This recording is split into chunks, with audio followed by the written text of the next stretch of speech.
लंबे अरसे के बाद वर्ल्ड बैंक के द्वारा जो जीडीपी का डेटा रिलीज किया जाता है वो सामने आ चुका है। और ये वाला जो जीडीपी का डेटा है ये दोस्तों पीपीपी यानी कि परचेजिंग पावर पैरिटी के टर्म्स के बेसिस पे रिलीज किया जाता है। और इसको रिसेंटली आप लोग देख सकते हैं 30 मई 2024 की ये रिपोर्ट है जो कि वर्ल्ड बैंक के द्वारा यहाँ पर पेश करी गई है। और इसमें दो तीन बहुत ही सरप्राइजिंग बातें हैं जो कि हमें इस डेटा में देखने को मिली है। नंबर 1, अगर हम लोग जीडीपी पीपीपी टर्म्स में बात करते हैं तो जो टॉप रैंकिंग कंट्री है वो यहाँ पे अमेरिका नहीं बल्कि चाइना है। और आपको जानकर काफ़ी हैरानी होगी कि चाइना और अमेरिका में जो इसमें गैप है वो भी कोई छोटा मोटा नहीं, it is a very huge gap. Number 2, India की जीडीपी का in PPP terms as a percentage of global GDP जो यहाँ पे कंट्रीब्यूशन है वो काफ़ी बढ़ चुका है as compared to the last time जब इस डेटा को रिलीज किया गया था। And very very interestingly India की जीडीपी का कंट्रीब्यूशन तो बड़ा है, लेकिन दोस्तों अमेरिका हुआ, जापान हुआ, इन कंट्रीज़ का जो कंट्रीब्यूशन है as a percentage of global GDP वो यहाँ पे हमें गिरता हुआ देखने को मिला है। एक और सरप्राइजिंग डेटा जो कि हमें इसमें देखने को मिला है वो है with respect to Russia, because केवल इंडिया ने ही नहीं बल्कि रशिया के भी द्वारा दोस्तों जापान को यहाँ पे ओवरटेक कर लिया गया है। और अब रशिया 4th लार्जेस्ट इकोनॉमी बन चुकी है पूरी दुनिया में इन टर्म्स ऑफ पीपीपी। और ये अगेन काफ़ी इंटरेस्टिंग इसलिए बन जाता है बिकॉज रशिया के प्रेसिडेंट व्लादिमीर पुतिन ने अपने लिए टारगेट रखा था कि वो जापान को ओवरटेक करेंगे 31 मार्च 2025 तक, लेकिन उनके द्वारा ऑलमोस्ट एक साल पहले ही इस रिकॉर्ड को एस्टैब्लिश कर लिया है और उन्होंने अब सक्सेसफुली यहाँ पे जापान को भी पछाड़ दिया है। आप लोग इस पूरे ग्राफ को देख सकते हैं, अलग अलग ईयर्स का डेटा यहाँ पे पेश किया गया है। यहाँ पे ध्यान से देखिए, चाइना नंबर 1 पे है, यूएसए नंबर 2 पे है, इंडिया दोस्तों नंबर 3 पे है, जापान जर्मनी को हम लोग कंफर्टेबली पछाड़ चुके हैं एंड मोस्ट इंपॉर्टेंटली रशिया के भी द्वारा यहाँ पे जापान को पछाड़ दिया गया है। बात करेंगे इस पूरे डेटा के बारे में, ऑल्सो समझा जाएगा कि जो ये पीपीपी टर्म्स में जीडीपी की मेजरमेंट होती है ये कैसे होती है, क्यों ये ज़्यादा सेंस बनाती है इस चीज़ को मेजर करना, एंड बाकी भी जो रैंकिंग्स हैं उनको भी डिटेल में जाना जाएगा। आइए शुरू करते हैं मेरे साथ। मेरा नाम है अनिरुद्ध। यदि आप लोग हमें फॉलो करना चाहते हैं, हमारे लेक्चर्स के अपडेट्स को प्राप्त करना चाहते हैं तो यहाँ पर दिए गए टेलीग्राम चैनल्स के माध्यम से ऐसा कर सकते हैं। दोस्तों आगे बढ़ने से पहले बताना चाहूँगा कि आज से 2 दिन बाद 8 जून को अनअकैडमी आपके लिए लेकर आ रही है आईएएस का सबसे बड़ा स्कॉलरशिप टेस्ट। अगर आप इस टेस्ट में एनरोल करते हैं, अच्छे मार्क्स लेकर आते हैं तो अनअकैडमी की तरफ से आपको कई सारे इनाम और स्कॉलरशिप जीतने का मौका मिल सकता है। ध्यान रखिए ये टेस्ट लाइव होता है, सुबह 9:30 बजे आपको इस टेस्ट में आकर के एनरोल करना है।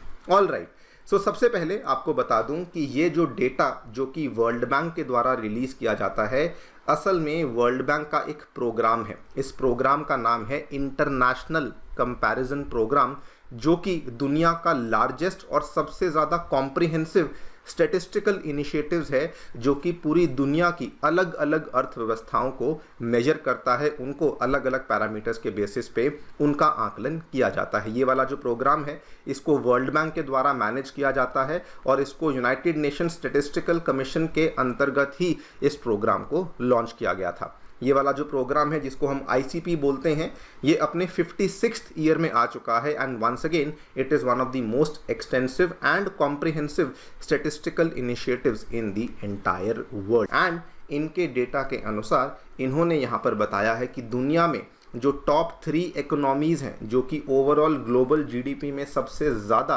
जिनका कंट्रीब्यूशन है, नंबर 1 पे आता है चाइना जिसका कंट्रीब्यूशन ऑलमोस्ट 19% है ग्लोबल जीडीपी में। नंबर 2 पे आता है यूनाइटेड स्टेट्स जिसका कंट्रीब्यूशन ऑलमोस्ट 15% है एंड नंबर 3 पे दोस्तों हमें देखने को मिलता है हमारा भारत जिसका कंट्रीब्यूशन ऑलमोस्ट 7% देखने को मिल जाता है। इंटरेस्टिंगली अगर आप यहाँ पर इस डेटा को और ध्यान से देखेंगे, चाइना का कंट्रीब्यूशन जब लास्ट टाइम डेटा निकाला गया था तो केवल 16.3% था, ये बढ़कर के 19% हो चुका है। इंडिया का कंट्रीब्यूशन 6.7% था, ये भी बढ़कर के 7% हो चुका है। लेकिन दोस्तों अमेरिका का जो कंट्रीब्यूशन है ये पहले 16.4% था और ये घटते हुए यहाँ पे 15% पर आ चुका है। अगर मैं एब्सोल्यूट डेटा की बात करूं तो 2022 को लेकर जो इन्होंने डेटा रिलीज़ किया है वर्ल्ड बैंक के द्वारा, यहाँ पर आप देख सकते हैं चाइना का पीपीपी टर्म्स में जो जीडीपी का डेटा है ये अप्रॉक्सीमेटली 29 ट्रिलियन यूएस डॉलर्स पे है। यूएसए का केवल 23 ट्रिलियन यूएस डॉलर्स पे है, यानी कि 6 ट्रिलियन डॉलर्स की हमें यहाँ पर कमी देखने को मिली है। एंड इंडिया के केस में जो ये वाला नंबर है, it is at a very high number of almost 12 trillion dollar. ये आंकड़ा 2022 का है। अगर हम लोग 23 का आंकड़ा देखेंगे तो हमारा जो यहाँ पर जीडीपी इन पीपीपी टर्म्स का आंकड़ा है वो ऑलमोस्ट 14.5 ट्रिलियन डॉलर पर पहुँच चुका है। Now why I am saying कि जीडीपी को पीपीपी टर्म्स में मेजर करना बहुत सेंस बनाता है। देखिए, बड़ी सिंपल सी बात है कि 1 लाख रुपए की वैल्यू जो भारत में है और जो अमेरिका में है उसमें बहुत ज़्यादा अंतर है। कोई इंसान 1 लाख रुपए से अमेरिका में क्या खरीद सकता है वो ऑब्वियसली बहुत कम होगा, लेकिन 1 लाख रुपए से भारत में हम लोग बहुत सारा सामान खरीद सकते हैं। ऐसे समझ सकते हैं कि वहाँ पर 1 लाख रुपए की वैल्यू कम है क्योंकि उनकी वहाँ पे अर्निंग ज़्यादा है और वो लोग वहाँ पे डॉलर्स में कमाते हैं और खर्च भी करते हैं।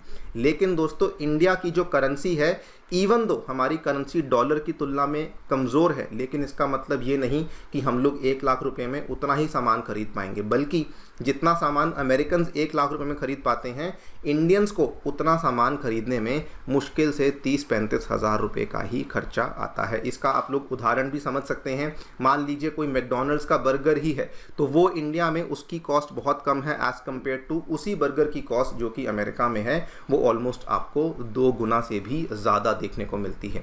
तो जब आप लोग पीपीपी टर्म्स में जीडीपी को मेजर करते हैं तो उस केस में जब कंपैरिजन जो है वो काफ़ी सटीक बन जाता है एंड उस केस में आप जो करेंसी का इम्बैलेंस है उसको वहाँ से हटा देते हैं।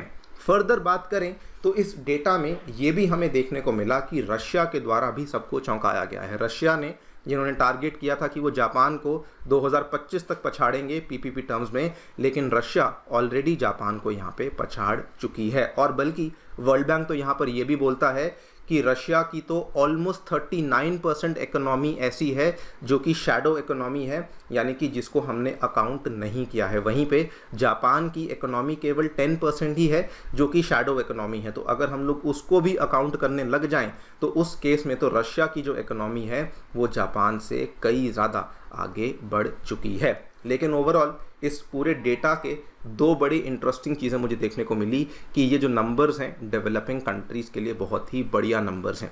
जहां हम लोग देख रहे हैं कि डेवलप्ड कंट्रीज़ का जो शेयर ऑफ ग्लोबल जीडीपी है वो नीचे आ रहा है, लेकिन दोस्तों डेवलपिंग कंट्रीज़ का जो शेयर ऑफ ग्लोबल जीडीपी है वो बढ़ता जा रहा है। और बल्कि अगर हम लोग एब्सोल्यूट ग्रोथ नंबर्स की बात भी करें तो सब लोग कह रहे थे कि रशिया का जो एब्सोल्यूट ग्रोथ नंबर है वो बहुत गिर जाएगा बिकॉज अमेरिका ने सैंक्शंस लगा दिए हैं, युद्ध चल रहा है। लेकिन इकोनॉमिस्ट अब ये मानते हैं कि रशिया का जो ग्रोथ पोटेंशियल है वो ऑलमोस्ट 3.5% तक पहुंच चुका है। और इंडिया का तो आई थिंक मुझे आपको बताने की आवश्यकता ही नहीं है, इंडिया का तो ग्रोथ पोटेंशियल 8% से भी ऊपर का हमें वाकई में देखने को मिल भी रहा है।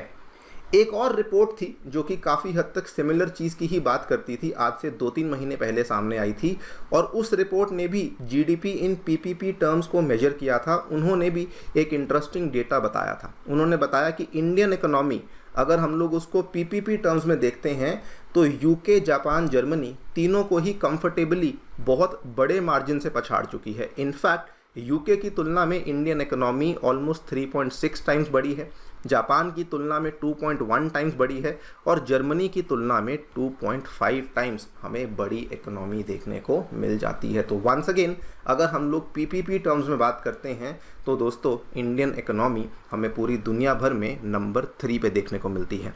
अगर मैं आपको वैसे अपडेट देना चाहूँ कि अगर मैं नॉमिनल जीडीपी की बात करूँ जिसमें हम लोग करेंसी को बैलेंस आउट नहीं करते हैं, तो नॉमिनल जीडीपी में भी इंडिया बहुत ही शानदार परफॉर्मेंस करके दिखा रहा है। रिसेंटली हमने देखा था, आईएमएफ का ही ये डेटा है जो कि बताता है कि इसी साल यानी कि इसी वित्तीय वर्ष में कभी भी ये हो सकता है कि जापान की नॉमिनल जीडीपी जो है वो इंडिया से कम हो जाएगी और इंडिया की जो नॉमिनल जीडीपी है वो जापान को यहाँ पर एक्सीड कर सकती है। बताया गया है कि जापान की नॉमिनल जीडीपी 4.31 ट्रिलियन डॉलर तक ही पहुँचेगी, लेकिन इंडिया की nominal GDP almost 4.34 trillion dollar को यहाँ पे टच कर सकती है। यहाँ पर भी आप लोग देख सकते हैं ये पूरा का पूरा जो top 10 largest economies GDP in nominal terms की बात करते हैं तो यहाँ पर कहा जा रहा है कि इंडिया जापान को पछाड़ सकती है और जापान जो है वो नंबर 5 पे स्लिप डाउन कर सकती है। देखते हैं क्या होता है, लेकिन जीडीपी इन पीपीपी टर्म्स में तो लेकर के हम लोग बिल्कुल श्योर हो चुके हैं कि इंडिया अब कंफर्टेबली बहुत सारी बड़ी बड़ी अर्थव्यवस्थाओं को पीछे छोड़ चुकी है। बाकी दोस्तों आपकी क्या राय है हमें ज़रूर बताएं कमेंट सेक्शन में। जाने से पहले बताना चाहूँगा कि अनअकैडमी के 2023 यूपीएससी सीएससी एग्जाम में अनअकैडमी लर्नर्स ने बहुत ही शानदार परफॉर्मेंस करके दिखाया है। टॉप 10 में 4 लर्नर्स एंड पूरी लिस्ट में 300 से भी अधिक लर्नर्स अनअकैडमी के साथ जुड़े हुए थे। हम आप भी अपनी तैयारी हमारे साथ जुड़ करके शुरू कर सकते हैं। हमारे सेंटर्स नई दिल्ली के करोल बाग, नई दिल्ली के मुखर्जी नगर, उत्तर प्रदेश के प्रयागराज में आ चुके हैं। इन सभी सेंटर्स में हम लोग आपके लिए जीएस कोर्सेज जिसमें साथ में CSAT, essay writing, current affairs coverage सभी चीज़ें अवेलेबल करवाते हैं। फिर भी कोई डाउट है आप सेंटर को विजिट कर सकते हैं, नीचे दिए गए फ़ोन नंबर पर फ़ोन भी कर सकते हैं। Thank you so much for listening, stay tuned and stay safe.